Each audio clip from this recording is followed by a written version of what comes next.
Good evening बच्चों। जो हम लोग कैपेसिटी टॉपिक स्टार्ट किए हुए थे उसी का अगला पार्ट देखो, हम लोग उस पॉइंट से आगे डिस्कस कर रहे हैं, है ना। तो series and parallel combination identify करना हम सिखा चुके थे तुम लोगों को। सीरीज में था क्या, जो कैपेसिटर्स हैं उसके थ्रू सिंगल पाथ होने चाहिए थे आने जाने के, और जो तुम्हारे पैरेलल कॉम्बिनेशन है उसके लिए कंडीशन क्या था, जो कैपेसिटर्स के दोनों टर्मिनल है, ये दोनों टर्मिनल जो है वो कंडक्टिंग वायर से कनेक्टेड होने चाहिए थे, है ना। अब हम इसके फॉर्मूले को देखेंगे, सीरीज में एंड पैरेलल का जो फॉर्मूला है वो क्या क्या था। तो सबसे पहला ध्यान दो, सीरीज कॉम्बिनेशन। तो सपोज मेरे पास दो कैपेसिटर सीरीज में ज्वाइंट है, एक C1 दूसरा capacitance C2, and V volt का हम लोग क्या अप्लाई करते हैं, बैटरी अप्लाई किए। तो अब यहां से चार्ज फ्लो करेगा, अब ये चार्ज इस पे आया, तो सीरीज में क्या होते हैं, चार्ज की वैल्यू सेम है। तो यहाँ पे प्लस क्यू माइनस, फिर plus Q minus, and same charge इस पे एंटर करता।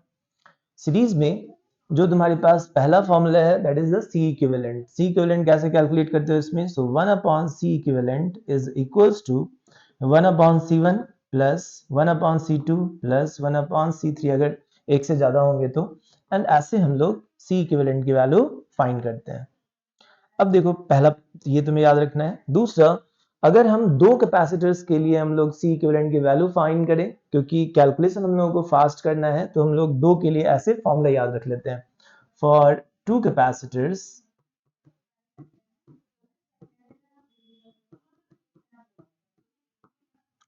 One upon C equivalent is equals to 1/C1 plus 1/C2 लिखोगे।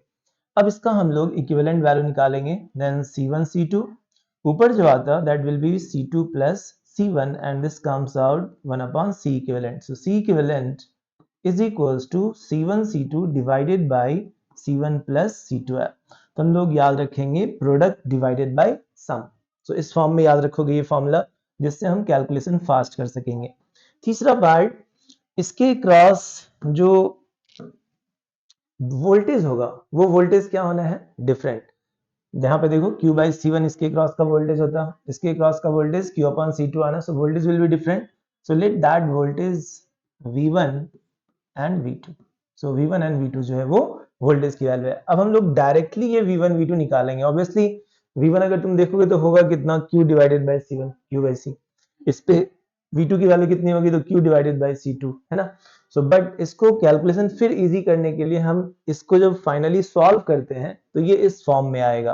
अब ये याद करने के लिए ध्यान देना, जो हम लोग फॉर्मूला पढ़े हैं Q equals to C into V, Q equals to CV फॉर्मूले में सीरीज में क्या चीज सेम है, तो सीरीज में चार्ज की वैल्यू सेम है दोनों पे, सो Q की जो वैल्यू है वो सेम है।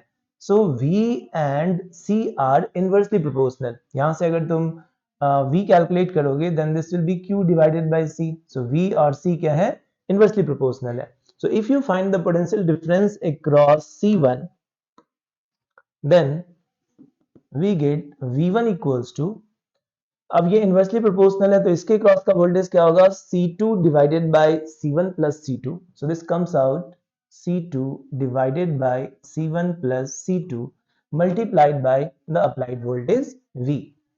सेम वे में अगर हम इसके क्रॉस का वोल्टेज निकालेंगे, जो हम इस पे निकाल रहे हैं, तो ये कैपेसिटेंस ऊपर लिखेंगे because they are in inversely proportional. So V2 is equals to C1 divided by C1 plus C2 multiplied by the applied voltage V।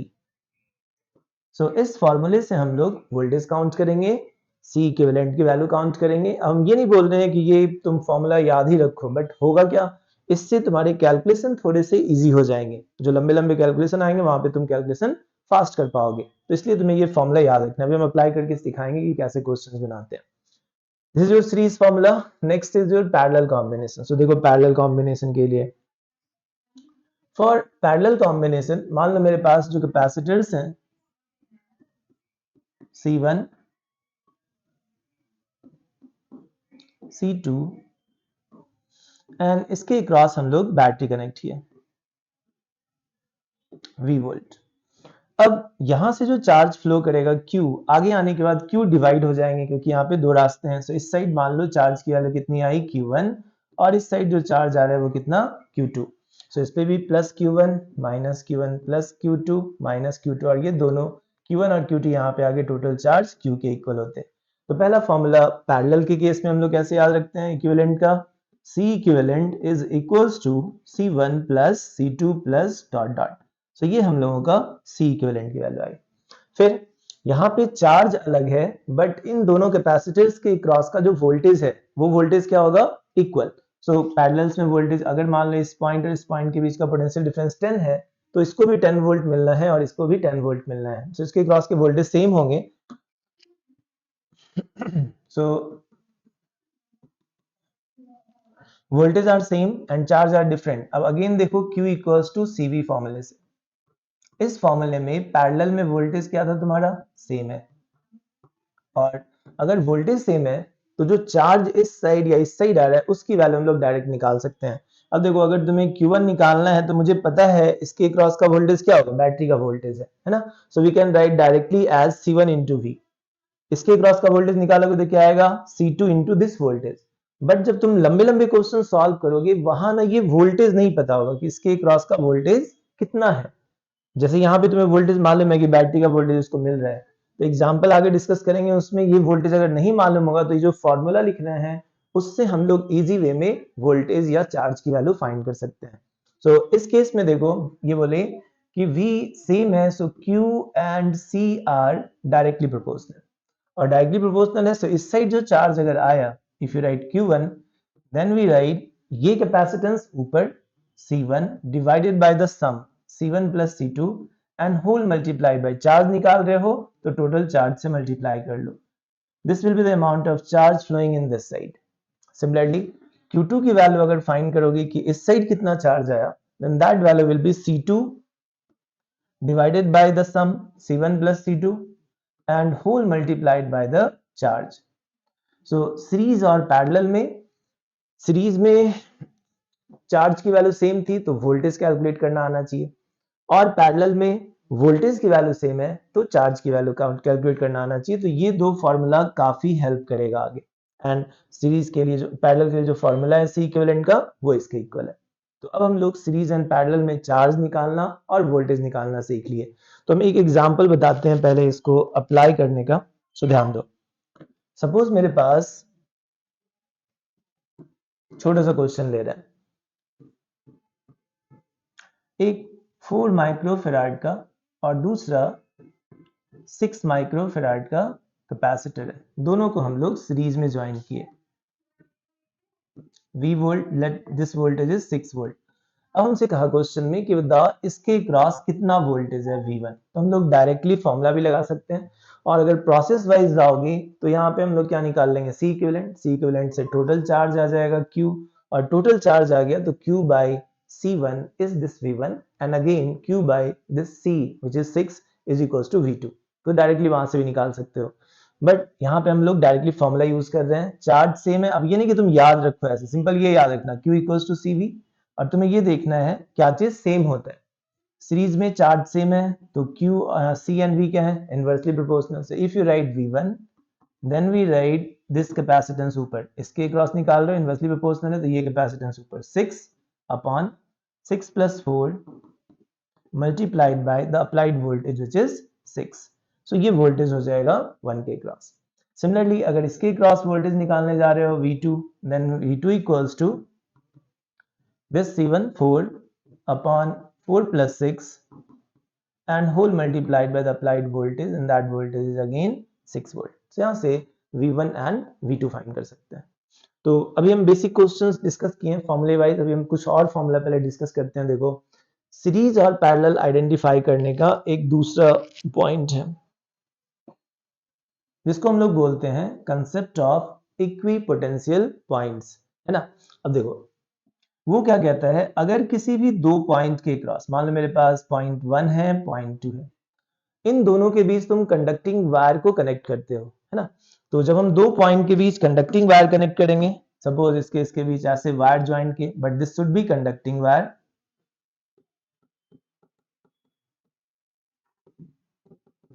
तो उस केस में क्या होगा, इन दोनों पॉइंट के पोटेंशियल क्या होते हैं, सेम, और उन दोनों पॉइंट को हम लोग एक कॉमन पॉइंट मान सकते हैं। सो अगर मेरे पास 1 एंड 2 के पोटेंशियल सेम है, then we can consider a single point and we say this point as 1 as well as 2। So हम इन दोनों को एक सिंगल पॉइंट बोलेंगे एंड इनको बोलेंगे कि ये कॉमन पोटेंशियल वाले पॉइंट्स हैं।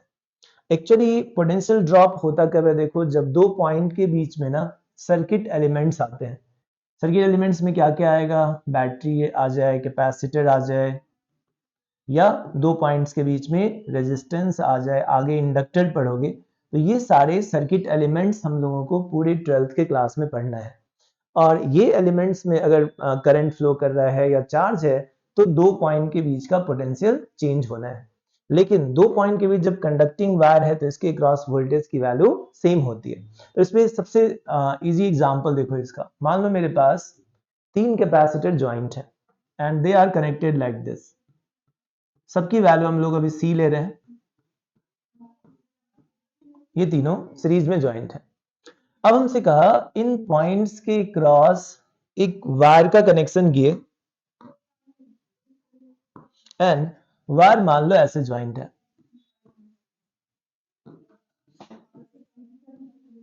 ऐसे वायर का कनेक्शन है। अब हमसे कह रहा है कि बताओ इसका C equivalent between point 1 and between point 2 कितना होगा, ये फाइंड करना है। सो हमें जैसे ही तुम्हें सर्किट में लंबे लंबे वायर्स दिखें तो इस कंसेप्ट को अपने माइंड में रखना। हम लोग क्या करेंगे, जो भी अगर वायर लंबा लंबा है तो उसमें जंक्शन वाले पॉइंट को नंबरिंग करते हो। अब जंक्शन कहते किसे हैं, वैसा पॉइंट जिसपे एटलीस्ट 3 और मोर देन 3 ब्रांचेज आकर के मीट कर रहे हो, that point is treated as junction. So यहाँ पे ये एक पॉइंट है जहां पे इस साइड इस साइड इस साइड एक वायर कनेक्शन है, तो ये एक जंक्शन हुआ, दूसरा जंक्शन ये है, तीसरा जंक्शन ये है, चौथा जंक्शन तुम्हारे पास ये है। अब इन जंक्शन को तुम नंबरिंग कर लो। जहां पे 1 एंड 2 के बीच निकालना था, मान लो इस पॉइंट को हम लोग बोलते हैं 3, 0.4, 0.5 एंड दिस पॉइंट एज 6। अब कौन कौन से पॉइंट इक्विपोटेंशियल हैं, तुम उनको एक जगह पे लिखो। सो देखो 0.1, 0.3 एंड 0.5 इनके बीच क्या है, कंडक्टिंग वायर जुड़ा हुआ है। सो इनको हम लोग कॉमन पॉइंट कंसीडर करेंगे। सो 0.1 एक पॉइंट माने जिसको हम लोग 1 भी बोलेंगे, 3 भी बोलोगे एंड 5 भी बोलोगे, दिस वन। एंड जो सेकेंड पॉइंट है, second point is point number 2, 6 and 4। सो इन तीनों को हम लोग सिंगल पॉइंट मानेंगे। सो हम एक दूसरा पॉइंट कंसीडर कर रहे हैं जिसे हम लोग बोलेंगे 0.2, 0.6 एंड 0.4। अब हमें इन दोनों पॉइंट के बीच इक्विवेलेंट कैपेसिटेंस निकालना है। सो इस दोनों के क्रॉस हम लोग वायर ज्वाइन कर लेते हैं, यानी इसके और इसके क्रॉस हमें इक्विवेलेंट फाइंड करना है। कैपेसिटर्स देखो किस किस के बीच जुड़ा हुआ है। सो एक कैपेसिटर 3 एंड 4 के बीच है। सो पॉइंट नंबर 3 यहाँ पे है, 4 यहाँ पे था, देखो 0.4 एंड 0.3। सो इसके बीच एक कैपेसिटर कनेक्ट करोगे जिसका एक एंड 3 पे, दूसरा एंड 4 पे ज्वाइंट होगा। Second one, point number 4 and 5 के बीच सी है। सो 4 पॉइंट यहाँ पे है, 5 पॉइंट यहाँ पे, फिर दूसरा कैपेसिटर है जिसका एक टर्मिनल 5 पे और दूसरा टर्मिनल 4 पे है। सो इसका एक टर्मिनल 4 पे एंड दूसरा टर्मिनल 5 पे। तो ये दूसरा कैपेसिटर हो गया। Third capacitor is in between 5 and 6। सो 5 यहाँ पे दिख रहा है, 6 यहाँ पे दिख रहा है, तो एक कैपेसिटर जिसका एक एंड 5 पे, दूसरा एंड 6 पे ज्वाइंट है। अब ये तीनों के तीनों कैपेसिटर्स किस में है, पैरेलल में। So we can find the C equivalent as C plus C plus C। So C equivalent between point 1 and 2 is equals to, that is equals to 3C। ठीक है, तो C इक्विवेलेंट की value कितनी आ गई, 3C के equal. Next,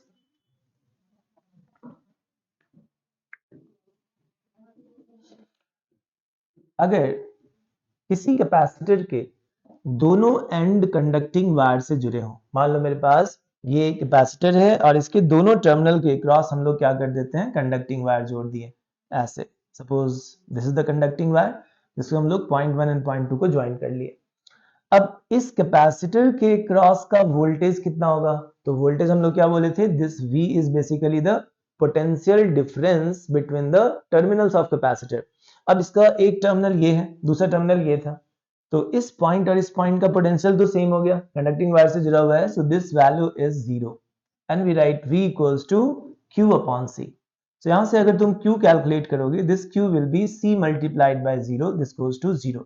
सो ऐसे capacitors C equivalent में contribute नहीं करेंगे। इस पे चार्ज की वैल्यू कितनी आ रही है? 0। तो ऐसे कैपेसिटर को इक्विवेलेंट कैपेसिटेंस फाइंड करने के लिए हम लोग छोड़ देते हैं।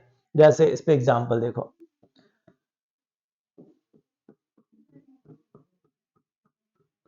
मान लो ये 4 कैपेसिटर है और यहाँ पे ऐसे वायर का कनेक्शन है and these capacitances are of 2 microfarad. Question कह रहा है ए पॉइंट और इस बी पॉइंट के बीच हमें सी इक्विवेलेंट फाइंड करना है। अब यहाँ पे सी इक्विवेलेंट निकालोगे तो देखो कंडक्टिंग वायर कहाँ कहाँ जुड़ा हुआ है, तो ये एक पॉइंट है और ये एक पॉइंट है। These two are the junctions, so we name this points, consider this as the C and this point as D. अब कौन कौन से पॉइंट की पोटेंशियल है, पहले हम उन पॉइंट्स को एक जगह पे लिखेंगे। तो कौन से पॉइंट की पोटेंशियल हो गए? Point number B, D and C. So इस तीनों को हम एक सिंगल पॉइंट मानेंगे। So we consider this point as point B, D and the point C. ये एक पॉइंट हो। दूसरा पॉइंट, ये पॉइंट ए है जो सेपरेट है, इससे इसका कोई कनेक्शन नहीं है। सो ए पॉइंट को हम लोग सेपरेटली मानेंगे। अब देखो कैपेसिटर का कनेक्शन करो। कैपेसिटर्स जो है ए और सी के बीच दो कैपेसिटर सीरीज में ज्वाइंट है। तो ए पॉइंट यहां है, सी पॉइंट यहां है, इसके बीच दो कैपेसिटर सीरीज में है ऐसे, ये दो कैपेसिटर। सो 2 का और ये भी कितना है? 2 का, ये दोनों सीरीज में आ गए। नेक्स्ट, ये जो तुम्हारा दो कैपेसिटर है सी और डी के बीच जुड़ा हुआ है, मतलब इस दो कैपेसिटर्स के दो टर्मिनल, एक टर्मिनल सी पे, दूसरा टर्मिनल डी पे है। अब देखो सी पॉइंट और डी पॉइंट तो एक ही जगह पे तुम्हें दिखाई दे रहा है, तो हम दो कैपेसिटर पहले सीरीज में दिखा रहे हैं ये, और इसके एक एंड जो है वो सी पे ज्वाइंट है। So this is connected at point C and the other point is connected at point D. So ये दोनों को हम लोग सिंगल पॉइंट पे ज्वाइन कर लिए। अब इसके क्रॉस चूंकि पोटेंशियल डिफरेंस नहीं है तो इस पे रिजल्टेंट चार्ज की वैल्यू कितनी हो जाएगी? 0। सो सी इक्विवेलेंट में इसका कंट्रीब्यूशन नहीं होगा। अब सी इक्विवेलेंट है कितना? Then the C equivalent is equals to 2 plus 2. These are connected in series, so 1 upon C equivalent is 1 by 2 plus 1 upon 2. This is 1. So C equivalent is equals to 1. तो इस वे में हम लोग इक्विवेलेंट कैपेसिटेंस सीरीज का देखते हैं। ठीक है, एक एग्जांपल और कवर कर रहे हैं। देखो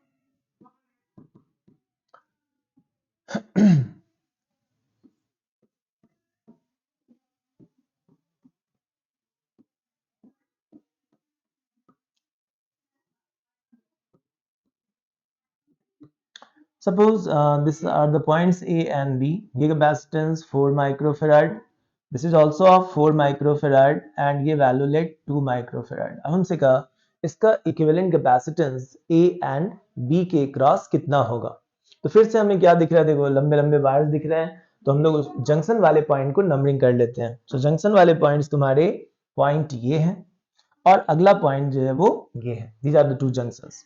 ये भी जंक्शन है, तुम कंसीडर कर सकते हो इसको। मान लो ए बी दिया हुआ है, this is C D E and consider this point as the F point. ठीक है, अब ए पॉइंट और सी पॉइंट की पोटेंशियल इधर उधर जाओगे तो कैपेसिटर बीच में आ रहा है, सो हम ए और सी को सिंगल पॉइंट मानेंगे। एक ये हुआ।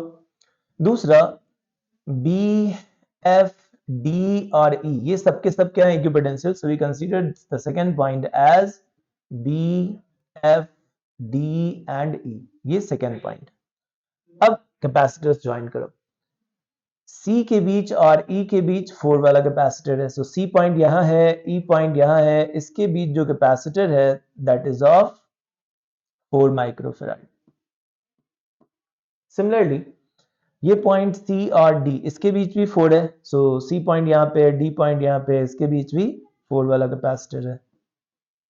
This again of 4 and E and D के बीच ये 2 वाला कैपेसिटर है। सो दो E पॉइंट और D पॉइंट, देखो E पॉइंट और D पॉइंट एक ही पॉइंट है।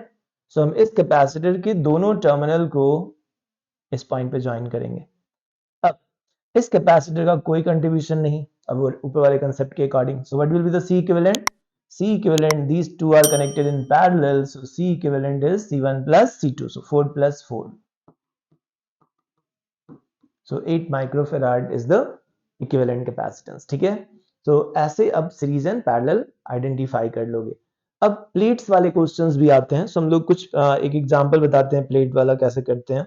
देखो अगर तुम्हारे पास कंडक्टिंग प्लेट्स हैं जिसको हम लोग पैरेलली ऐसे मान लो प्लेस किए हुए हैं, सामने से देखोगे तो तुम्हें इस तरह का रेक्टेंगल दिखेगा, बट इसे अगर हम ऐसे प्लेस कर लें then you will find the thickness of the plate.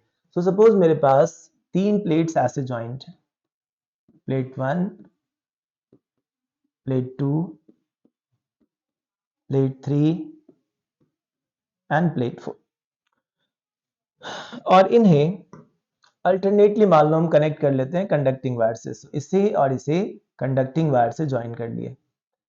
Similarly इस दोनों प्लेट को हम कंडक्टिंग वायर से ज्वाइन करेंगे। सो इसे और इसे कंडक्टिंग वायर से ज्वाइन किए।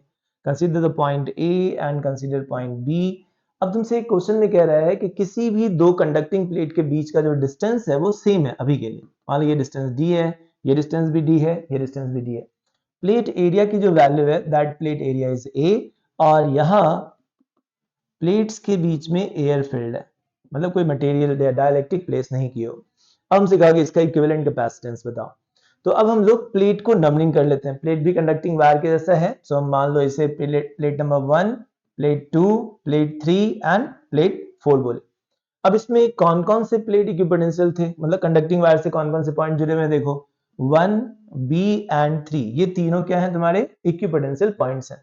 सो we consider a single point 1, 3 and B। So मेरे पास 1, 3 एंड B ये तीनों इक्विपोटेंशियल पॉइंट्स हैं। दूसरा पॉइंट नंबर 4, मतलब प्लेट नंबर 4, 2 एंड A, इन तीनों के बीच कंडक्टिंग वायर है, so ये तीनों इक्विपोटेंशियल हो गए। सो अगला पॉइंट हम लोग कंसीडर करेंगे point A, then point 2 and then point 4। So अब इसके और इसके बीच हमें इक्विवेलेंट निकालना है। अब नंबर ऑफ कैपेसिटर्स देखो कितना है। सो नंबर ऑफ कैपेसिटर्स, इन दोनों प्लेट के बीच एक कैपेसिटर बना, दूसरा इनके बीच बना, तीसरा ये बना। सो एक कैपेसिटर जो है वो 1 और 2 के बीच, दूसरा 2 एंड 3 के बीच, और तीसरा 3 एंड 4 वाले पॉइंट के बीच है। सो हम लोग एक कैपेसिटर ड्रॉ कर रहे हैं। इसका एक क्या है 1 और 2। अब 1 2 देखो कहां कहां पे है। सो 1 पॉइंट यहाँ है, 2 पॉइंट यहाँ दिख रहा है, तो इसका एक टर्मिनल 2 पे और 1 पे कनेक्टेड है। तो ये कैपेसिटर ऐसे ज्वाइंट है। सेकेंड वन 2 और 3 के बीच कैपेसिटर्स है, तो एक दूसरा कैपेसिटर ड्रॉ करोगे जिसका एक एंड 2 पे, तो यहाँ 2 दिख रहा है, तो इसका एक प्लेट 2 पे और एक प्लेट जो है वो 3 पे, ऐसे ज्वाइंट हो गया। थर्ड वन तीसरा कैपेसिटर 3 एंड 4 पॉइंट के बीच, तो एक कैपेसिटर और जिसका एक एंड 3 पे ज्वाइंट है और एक एंड 4 पे ज्वाइंट है। So these are the arrangement of capacitors. अब ये तीनों के तीनों किस में दिख रहे हैं तुम्हें, पैरेलल में। सो पैरेलल का इक्विवेलेंट क्या होता, अगर ये C है तो ऑब्वियसली ये भी C होना है, ये भी C होना है, क्योंकि इस कैपेसिटर की जो ज्योमेट्री है इसकी भी उतनी ही है, इसकी भी उतनी ही है ना। तो तीनों C इक्विवेलेंट इसका जो निकालोगे that C equivalent will be C plus C plus C. So this gives you 3 times of C. अब एक C की वैल्यू कितनी है, तो एक C जो कैलकुलेट करोगे, this C is equals to epsilon naught area divided by D. So we write here epsilon naught area of the plate divided by distance between the plate is D. So this is your C value. So हम यहाँ पे 3 times C लिखेंगे and C is epsilon naught area upon D आया. So this is your C equivalent of this structure. ठीक है, एक example और करते हैं इस पे। अब मान लो मेरे पास जो प्लेट्स का अरेंजमेंट है वो हम चलो 5 प्लेट्स ले लेते हैं। 1, 2, 3, 4, 5, ये 5 प्लेट्स है, ऐसे अरेंज्ड है। अब इन प्लेट्स के बीच तुमसे कहा कि हम लोग जो वायर ज्वाइंट कर रहे हैं वो वायर पहले वाले प्लेट को और फोर्थ प्लेट को मान लो कंडक्टिंग वायर से जोड़ लिए ऐसे, और एक बैटरी ज्वाइन कर रहे हो जिसका निगेटिव टर्मिनल हम इस वाले प्लेट को ज्वाइन किए, और जो पॉजिटिव टर्मिनल है इस पॉजिटिव टर्मिनल को चलो हम इस पे और इस पे दोनों पे कनेक्ट कर लेते हैं। सो इस पे भी ज्वाइन कर लिए और इसे हम इस वाले प्लेट पे भी ज्वाइन कर लिए, and the applied voltage is V। हमसे क्वेश्चन में कह रहा है कि दो चीजें, पहला कि इस बैटरी से कितना चार्ज फ्लो किया ये बता। तो अभी हम C equivalent and total charge पे कंसंट्रेट कर रहे हैं क्वेश्चंस को। नेक्स्ट वाली स्लाइड में या नेक्स्ट टॉपिक में या अगले वीडियो में हम लोग ये देखेंगे कि इन इंडिविजुअल प्लेट्स पे कैसे कैसे चार्ज अपीयर होंगे, मींस कितना चार्ज आएगा, वो भी तुमसे क्वेश्चन में पूछा जाता है। तो पहले हम लोग सी इक्विवेलेंट निकालते हैं। देखो इन प्लेट्स को नंबरिंग करो, प्लेट 1 2 3 4 एंड 5, ये 5 प्लेट्स आ गए। अब कौन कौन सा प्लेट इक्विपोटेंशियल है उसको एक जगह लिखते हैं। सो 1 and 4 they are connected with conducting wire, so we consider a point which is 1 as well as point number 4, ये पॉइंट हुआ। दूसरा 5 प्लेट और 3 प्लेट, इसके बीच कंडक्टिंग वायर है, सो हम लोग 5 and 3 को दूसरा इक्विपोटेंशियल पॉइंट मानेंगे। 5 and 3 ये दूसरा पॉइंट हो गया। अब देखो जो तुम्हारा प्लेट नंबर 2 है उसका कनेक्शन किसी भी कंडक्टिंग वायर से नहीं है, मतलब दूसरे प्लेट्स के साथ इसका कनेक्शन नहीं है। 2 वाले पॉइंट से आगे बढ़ो, कंडक्टिंग वायर, बट बीच में आगे बढ़ोगे तो बैटरी आ गया, तो जिसके कारण पोटेंशियल डिफरेंस आ जाएगा। इसलिए ये 2 पॉइंट सेपरेट है, ये किसी के भी साथ इक्विपोटेंशियल नहीं होगा। तो हम लोग यहाँ पे 2 पॉइंट को सेपरेटली एज्यूम करेंगे। So we consider the point number 2, मान लो यहाँ पे लेते हैं, दिस इज पॉइंट 2। अब बैटरी पहले ज्वाइन करो, क्योंकि बैटरी ही डिसाइड करेगा कि सीरीज एंड पैरेलल का अरेंजमेंट कैसे है ना। सो हम यहाँ पे पहले बैटरी कनेक्शन करते हैं। बैटरी का नेगेटिव टर्मिनल देखो कहाँ पे है, negative terminal is at point 2 and the positive terminal of the battery is connected with the point number 5 और 3। सो हम एक बैटरी कंसीडर करेंगे जिस बैटरी का नेगेटिव टर्मिनल तो 2 पे है, पॉजिटिव टर्मिनल जो है वो 5 पे बोलो या 3 पे बोलो। सो पॉजिटिव टर्मिनल यहाँ कनेक्टेड है 5 या 3 पे, और negative terminal is connected at point 2, so that point is point 2। ऐसे बैटरी का कनेक्शन है। अब कैपेसिटर ज्वाइन करो। नंबर ऑफ कैपेसिटर्स कितने हैं यहाँ पे, तो number of capacitor 1 2 3 4 capacitors joined है। अब पहला कैपेसिटर पॉइंट 1 एंड पॉइंट 2 के बीच है। 1 पॉइंट देखो कहाँ पे, यहाँ, 2 पॉइंट यहाँ, से इसके बीच एक कैपेसिटर ज्वाइन करोगे, दिस इज द कैपेसिटर। दूसरा कैपेसिटर 2 एंड 3 के बीच, सो 2 पॉइंट देखो यहाँ पे, 3 पॉइंट यहाँ पे, सो एक कैपेसिटर और है जो 2 एंड 3 के बीच ज्वाइंट है, ये दोनों हो गया। फिर 3 एंड 4 वाले पॉइंट के बीच, सो 3 यहाँ पे 4 यहाँ पे है, सो एक कैपेसिटर तुम्हारा 3 एंड 4 के बीच है। Next capacitor is in between 4 and 5।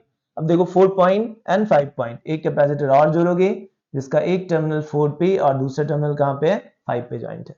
सो ये हम लोगों का डायग्राम बना। अब सारे ज्योमेट्री वाइज सब सेम थे, सो सारे कैपेसिटेंस सी के होंगे, और अब हमें इसका इक्विवेलेंट कैपेसिटेंस निकालना है। तो at least series and parallel identify करवा चुके हैं तुम लोगों को, तो देखो यहाँ पे सीरीज वाले पॉइंट्स कौन कौन से हैं। ये दोनों जो कैपेसिटर है इनके टर्मिनल्स एक ही पॉइंट पे जुड़े हैं, so these two capacitors are in parallel combination. और पैरेलल कॉम्बिनेशन में क्या होगा, सी इक्विवेलेंट, तो इन दोनों का sum C plus C, so this will be equals to 2c। तो हम एक डायग्राम और ड्रॉ कर लेते हैं ताकि इजी वे में समझ में आ जाए तुम्हें। तो हम अब इन दोनों कैपेसिटर की जगह पे हम 2c लिखेंगे। सो एक पॉइंट ये था, ये वाला, दूसरा पॉइंट ये है, third point is that this point is 2, और बैटरी यहाँ पे कनेक्टेड है। सो battery is connected, this is V volt. अब इस पॉइंट और इस पॉइंट, जिस पॉइंट को हम अभी चलो 1 बोल दे रहे हैं, 1 एंड 5 वाले पॉइंट के बीच इसका इक्विवेलेंट 2c आया, सो वी कनेक्ट एक सिंगल कैपेसिटर ऑफ 2c, ये कैपेसिटेंस 2c का है। फिर इस पॉइंट और इस पॉइंट के बीच c है, सो इस पॉइंट और इस पॉइंट के बीच एक कैपेसिटर ज्वाइन किए हो जिसको हम लोग क्या बोल रहे हैं, c के इक्वल। दूसरा है, तीसरा कैपेसिटर जो है वो इस दोनों पॉइंट के बीच था, so that capacitor is again c। अब देखो इस पॉइंट और इस पॉइंट के बीच ये दोनों क्या है, सीरीज में। अगर हम यहां से यहां देखेंगे तो सिंगल पाथ है, so these two are in series combination. अब सीरीज कॉम्बिनेशन में दो का सीरीज का हम क्या बताए थे, equivalent formula product divided by sum, बोले वही कैलकुलेशन फास्ट करने के लिए। सो इन दोनों को प्रोडक्ट करो, so 2c into c divided by the sum part. Sum कितना होगा, 2c plus c, this is 3c। So 2c into c upon 2c plus c. This c cancels, so this gives you 2c divided by 3. So इन दोनों का equivalent 2c by 3 आया। So हम एक line और draw कर लेते हैं। यहाँ पे ये कैपेसिटर एज इट इज है जिसकी वैल्यू है c, और जो ऊपर वाला कैपेसिटर था these two, इसका इक्विवेलेंट 2c by 3 लाए। तो हम एक कैपेसिटर और जोड़ेंगे जिसकी वैल्यू 2c डिवाइडेड बाय 3 है, इसका एक टर्मिनल यहाँ, दूसरा टर्मिनल यहाँ, और ऐसे बैटरी कनेक्टेड है। तो ये फिगर इसमें कन्वर्ट हुआ। Now these two are in parallel, So the resultant C equivalent is the sum. So C plus 2C divided by 3. So 3C plus 2, this is 5C divided by 3. So इस circuit का C equivalent 5C by 3 आया. अब C equivalent निकाल लिए तो battery से flow करने वाला चार्ज निकाल लेंगे, क्योंकि ये जो बैटरी है उसके क्रॉस एक सिंगल कैपेसिटर ऐड किए C इक्विवेलेंट का. So Q equals to C equivalent into V के इक्वल. So Q is equals to C equivalent into voltage, and the C equivalent part is 5C divided by 3 multiplied by the voltage is V. और C हम लोग जानते हैं, C यहाँ पे लिख दे रहे हैं. C is equals to how much? Epsilon naught area divided by di.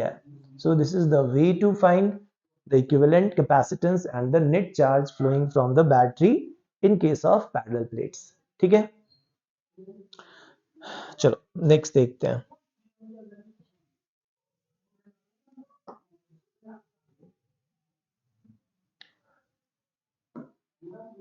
अब ये एग्जाम्पल है जो अभी हम लोग डिस्कस किए हैं पैरेलल प्लेट्स पे, उसी के बेसिस पे देखो क्या कह रहा है. यहाँ क्वेश्चन कह रहा है if the area of each plate is A and the successive separation are 3D 2D and D. मतलब यहाँ पे ये चार प्लेट है जिसमें इनके बीच का डिस्टेंस 3D है, ये 2D है और ये D गिवन है. Then find the equivalent capacitance across point A and point B. So इसके बीच C इक्विवेलेंट निकालना है. तो अभी हम लोग एग्जांपल क्या डिस्कस किए हैं बताओ. First we number the plates. So इन प्लेट्स को नंबरिंग करो. So plate number 1, plate number 2, plate number 3, plate number 4. ये चार प्लेट्स हो गए. अब इनमें जो जो तुम्हारे इक्विपोटेंशियल पॉइंट्स हैं उसको हम लोग एक जगह पे लिखेंगे. सो देखो 2 एंड 3 इसके बीच कंडक्टिंग वायर जुड़ा हुआ है. So we take the single point and we consider this as the point number 2 as well as the point number 3. सो ये तुम्हारा एक सिंगल पॉइंट बना. दूसरा पॉइंट देखो 1 वाला पॉइंट किसी के साथ और कनेक्शन नहीं है, तो हम 1 को और A को सिंगल पॉइंट मानेंगे. So we consider a point which we say point A or 1. so ये point है. then again जो point B है और point 4 है इसके बीच कंडक्टिंग वायर जुड़ा हुआ है. so point B and 4 को अलग से दिखाओगे, इन दोनों से अलग point है वो. so हम एक दूसरा point कंसीडर करेंगे जिसको कहेंगे point नंबर B या point नंबर 4. ऐसे तुम्हारे पास points मिल गए. अब पॉइंट्स मिलने के बाद तुम क्या करो, पहला काम क्या बताए हैं, बैटरी के पोजीशंस या बैटरी पोजीशंस करने का मतलब यहाँ बैटरी तो नहीं कनेक्टेड है, तो तुम्हें ये माइंड में सोचना है जिस दो पॉइंट के क्रॉस हमें सी इक्विवेलेंट निकालने बोल रहा है उस दो पॉइंट के क्रॉस हम लोग क्या मानेंगे कि बैटरी कनेक्टेड है. ठीक है, सो पॉइंट ए और पॉइंट बी के क्रॉस निकालना था. So we consider point A and point B एंड इसके क्रॉस बाहर से हम लोग समझेंगे एक बैटरी ज्वाइंट है. ये लिखा नहीं होगा but we consider in mind. अब कैपेसिटर को ज्वाइन करो. तो जब तुम कैपेसिटर को दिखाओगे तो पहला कैपेसिटर देखो कहां जुड़ा हुआ है. 1 एंड 2 के बीच एक कैपेसिटर है. अब यहाँ पे 1 कहां दिख रहा है, यहाँ 2 पॉइंट यहाँ. सो एक कैपेसिटर कनेक्ट किए जिसका 1 पॉइंट यहाँ पे है and the other point is at point 2. So एक कैपेसिटर ये आ गया. दूसरा कैपेसिटर जो जुड़ा हुआ है वो 2 एंड 3 के बीच. अब देखो 2 एंड 3 कहां पे है. सो 2 पॉइंट और 3 point is a single point. So we consider a capacitor whose one terminal is connected at point 2 and the other terminal is at point 3. so इसका कोई कंट्रीब्यूशन नहीं है इस पे चार्ज की वैल्यू. अब तीसरा क्या बचा, 3 एंड 4 के बीच. so 3 यहाँ पे है, 4 यहाँ पे है, so इसके बीच एक कैपेसिटर आ गया 3 एंड 4 के बीच, 3 एंड 4. अब ये दो कैपेसिटर आए. अब देखो कैपेसिटेंस की वैल्यू अलग अलग होगी क्योंकि यहाँ पे क्या है, गैप अलग अलग है. तो इसको हम C1 मान लेते हैं, इसको C2 मान लो, इसको C3 मान लो. तो अब यहाँ पे पहले C इक्विवेलेंट, सो इसका कोई रोल नहीं है इक्विवेलेंट कैपेसिटेंस में. अब इसको हटा दो तो ये दोनों किस में कनेक्टेड है, सीरीज में है ना, सिंगल पाथ है इसके बीच और ये सीरीज में है. So the C equivalent value is the product upon sum या 1/C फॉर्मूला लगा लो. सो सीरीज में C1 C3 divided by C1 plus C3, ये मेरा आंसर आएगा. अब C1 and C2 and C3 की वैल्यू लिख लेते हैं. C1 कितना आना है, तो epsilon naught area by D. So epsilon naught area A divided by, अब डिस्टेंस कितना है बताओ, C1 था 1 एंड 2 के बीच, तो इस डिस्टेंस की वैल्यू 3D है. या देन C3 की वैल्यू देखो क्योंकि C2 तो हम लोग कंसीडर नहीं कर रहे हैं उसमें ना, तो C3 निकाल लेते हैं। C3 जो कैपेसिटर है तुम्हारा 3 एंड 4 के बीच था, सो 3 पॉइंट एंड 4 पॉइंट इसके बीच ये कैपेसिटर है। सो हम लोग इसके बीच का डिस्टेंस d है, so we write epsilon naught area divided by the distance between the plates is d। So ये तुम्हारे दो कैपेसिटर्स हैं जिनकी वैल्यूज इतनी है। अब यहाँ पे तुम वैल्यू रखोगे तो कितना आएगा, देखो C1 into C3, so epsilon naught area divided by 3d, then C3 is epsilon naught area divided by d whole divided by C1 plus C3। इन दोनों को ऐड कर लोगे। अब देखो इन दोनों को ऐड करेंगे तो कॉमन फैक्टर हम एक ही साथ बाहर निकाल लेना है। Epsilon naught area by D यहाँ और यहाँ कॉमन है, so we write epsilon naught area divided by D common. अब यहाँ बचेगा 1/3 एंड प्लस इस वाले पॉइंट पे बचेगा 1। ये वैल्यू है epsilon naught area by D, ये पार्ट कैंसिल्स आउट। अब इसको सॉल्व कर लो, epsilon naught area divided by 3d into this part 3 upward whole divided by 3 plus 1 4, so the C equivalent 3 upon 3 plus 1 4 आ गया, so ये 3 cancel, so epsilon naught area divided by 4 times of d is the equivalent capacitance of this structure। ठीक है, तो अब तुम्हें ये कम से कम equipotential point वाला कंसेप्ट समझ में आ गया होगा कि कैसा हम लोग अप्लाई करते हैं। इससे हम लोग बहुत सारे क्वेश्चंस को डील कर लेंगे, है ना। तो फिर अगले क्लास में हम लोग देखेंगे कि इन कैपेसिटर्स पे जो है चार्ज, मतलब ये जो प्लेट्स हैं इस पे चार्ज कैसे अपीयर होता है। ठीक है, तो अगला टॉपिक हम लोगों का वो होगा कि इन कैपेसिटर्स पे चार्ज का डिस्ट्रीब्यूशन कैसे आएगा अगर हम प्लेट्स को ऐसे अरेंज करते हैं। Thank you.